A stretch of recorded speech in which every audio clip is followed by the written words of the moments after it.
দুঃখের বিষয়, গত 2-3 দিন আগে দেখলাম আমাদের দেশে ঢাকা শহরে মুয়াজ্জিন সেহরির জন্য মাইক সাইরে আজান দিতে লইছে, এই জন্য মুয়াজ্জিনের উপর হামলা। সেহরির জন্য ডাকতেছে, উঠেন সেহরি খান, না রোজা রাখেন, ডাকতেছে, মুয়াজ্জিনের উপর হামলা করছে, মসজিদে গিয়ে হামলা করছে। এরা তো কোনো না কোনো বাবার সন্তান, মায়ের সন্তান। কি কথা ঠিক কিনা? দুঃখের বিষয় হচ্ছে এরা কিন্তু কোনো অমুসলিম করে নাই, মুসলমান সন্তানরা করছে। এরা কেমন মুসলমান? কোন ফ্যামিলিতে তারা বসবাস করে? কোন ফ্যামিলি, কোন মায়ের সন্তান, কোন বাপের সন্তান? ওই বাবা মার অবস্থা কি? এই ছেলেরা, এই সন্তানেরা কি শিক্ষা পেয়েছে? ভাইরা আমার, খুব দুঃখ লাগে। এভাবেই সারা বিশ্বের মধ্যে আজকে মুসলমানদের অবস্থা বিরাম। চারদিক নির্যাতন, নিপীড়ন চলছে, মুসলমানদেরকে মারা হচ্ছে। গোটা বিশ্বের সমস্ত কাফের, বেঈমান, বেদুইন এক হয়ে গেছে। আজকে মুসলমানরা বিভিন্ন ভাবে বিভক্ত, বিভিন্ন জায়গায় মুসলমানরা আজকে বিভিন্ন দলে বিভক্ত হয়ে বিভিন্ন মতাদর্শীতে তারা এক একজন আকীদা পোষণ করছে। কথা ঠিক কিনা? এই দিকে সব মুসলমান আস্তে আস্তে মারা হয়ে শুরু হয়ে গেছে। আমরা বাংলাদেশের জাতিরা তো মনে করতেছে আমরা তো নিরাপদে আছি, ভালো আছি, শান্তিতে আছি। অথচ ওমর রাদিয়াল্লাহু তাআলা আনহু বলছেন, খলিফাতুল মুসলিমিন ওমর বলছেন, আমি মদিনায় বেঁচে থাকবো আর ইরাকের দাজলা নদীর পারে কুকুর একটা না খেয়ে মরবে, এটা আমি ওমর কখনো সহ্য করতে পারবো না। একটা কুকুর না খেয়ে মরবে, এটা আমি ওমর সহ্য করতে পারবো না।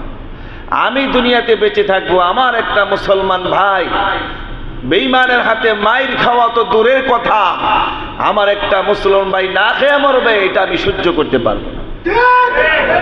আজকে দেখা যায় কত বছর ধরে ফিলিস্তিনের মধ্যে আমার মুসলমান ভাই বোনেরা, বাবা মারা না খেয়ে মরছে, বেঈমানের হাতে নির্যাতিত হয়ে ঘর বাড়ি ছত্রছায়া সব কিছু আজকে হারিয়ে খোলা আকাশের নিচে বসে আছে। কথা ঠিক কিনা?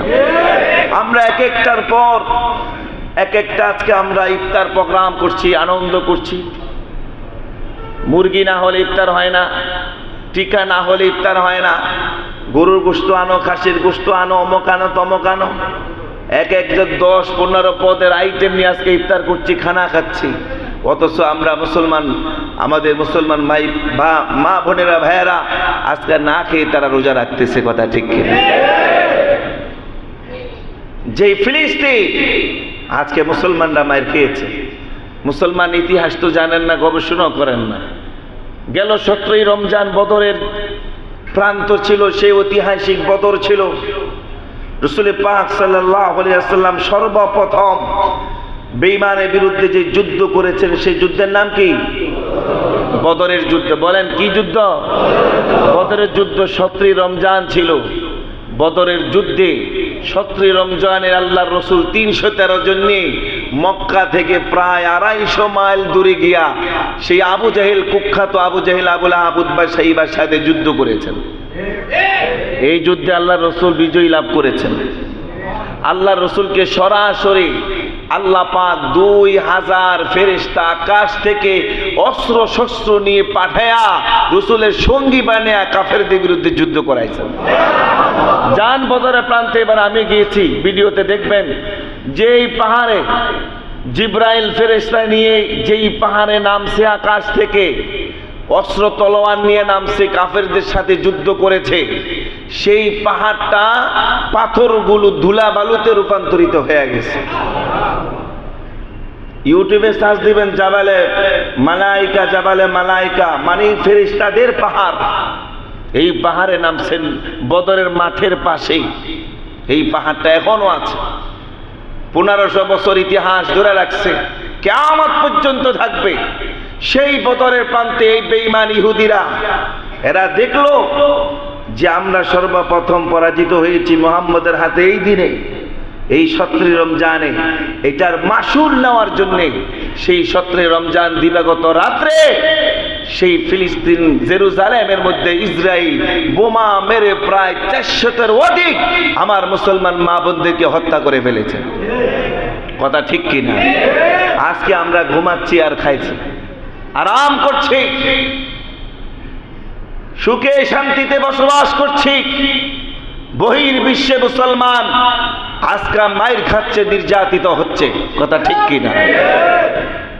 এটা তো মুসলমানই নয়। আল্লাহ রসুল বলছে, আল মুসলিম আকুল মুসলিম, এক মুসলমান আর এক মুসলমানের ভাই। একটা দেহ, এই দেহের কোথাও যদি একটু আঘাত লাগে, গোটা শরীরের মধ্যে কষ্ট অনুভব হয়। কথা ঠিক কিনা? আর আমার মুসলমান ভাইরা মাইর খাবে, আর গোটা বিশ্বের মুসলমান নীরবতা পালন করে আর দেখবে, এটা কিন্তু মুসলমানই নয়, এটা ইমানদারের পরিচয় নাই। কথা ঠিক কিনা? যেই ফিলিস্তিন নিয়ে আজকে যুদ্ধ চলছে, এই ফিলিস্তিনকে ওমর রাদিয়াল্লাহু তাআলা আনহু, হযরত খালিদ বিন ওলীদের নেতৃত্বে 10,000 সাহাবী মদিনা থেকে নিয়ে বিনা যুদ্ধে বিজয় হয়েছে। সেই ফিলিস্তিন, জেরুজালেম, বাইতুল মুকাদ্দাস আজকে ইসরায়েল দখল করে সেই জায়গায় মুসলমান ইমানদারদেরকে মারা হচ্ছে, ঘর বাড়ি ধ্বংস করা হচ্ছে। মুসলমান, বাংলার মুসলমান শুনে রাখেন, ওই দিন বেশি দূরে নয়, বাংলাদেশের মধ্যে তারা আঘাত করবে, বাংলাদেশকেও তারা ধ্বংস করার জন্য ষড়যন্ত্র করছে, এতে কোনো সন্দেহ নাই। কথা ঠিক কিনা? আজই যদি ব্যস্ত থাকতে চাই, ইমান রক্ষা করতে যদি হয়, কোরআন রক্ষা করতে হলে ফিলিস্তিনের মাজলুম মুসলমানদের পাশে দাঁড়াইতে হবে। কথা ঠিক কিনা?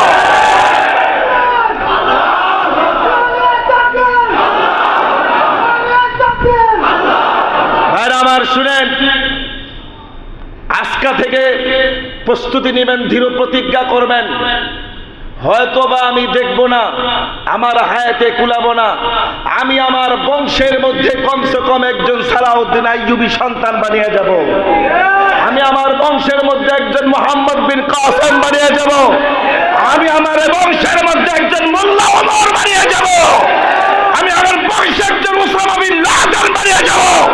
বেঈমানের মোকাবেলা করার জন্য, বেঈমানের প্রতিবাদ করার জন্য আমার সন্তানকে আমি রেখে যাব। তাহলে আমার ইমান, আমার দেশ রক্ষা পাবে। কথা ঠিক কিনা? এই জন্যে এখন থেকেই যুদ্ধ শুরু করেন। যুদ্ধ কি রাস্তা গিয়ে তলোয়ার নিয়ে মারামারি?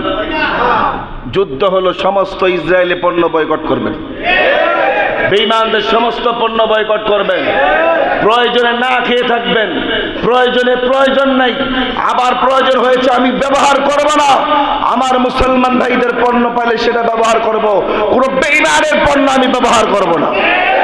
পারবো তো ইনশাআল্লাহ? কারা কারা পারবো? হাত তুলে দেখায়। আল্লাহ কবুল করুন। আমার আরেকটা হচ্ছে, ভারতীয় পণ্য আস্তে আস্তে বয়কট করেন, আস্তে আস্তে বয়কট করেন। এরা আমাদের টাকা নিয়ে, আমাদের রক্ত শোষা ঘামের টাকা নিয়ে এরা আমাদের বুকে লাথি মারছে। কয়েকদিন আগে হোলি খেলা নাকি এটাদের,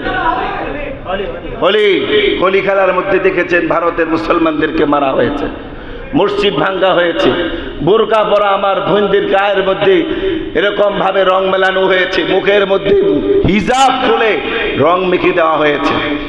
এবং আমি এরকমও দেখেছি, আমার এক মুসলমান ভাইকে মাথা আবার আঘাত করে তাকে হত্যা করে শহীদ করে দেওয়া হয়েছে। কি কথা ঠিক কিনা? ভাইরা আমার, এই জন্য রসুল বলছে, আল কুফরু মিল্লাতুন ওয়াহিদা, সমস্ত কাফের এক। রসুল কোন কাফেরকে ছাড় দেন নাই।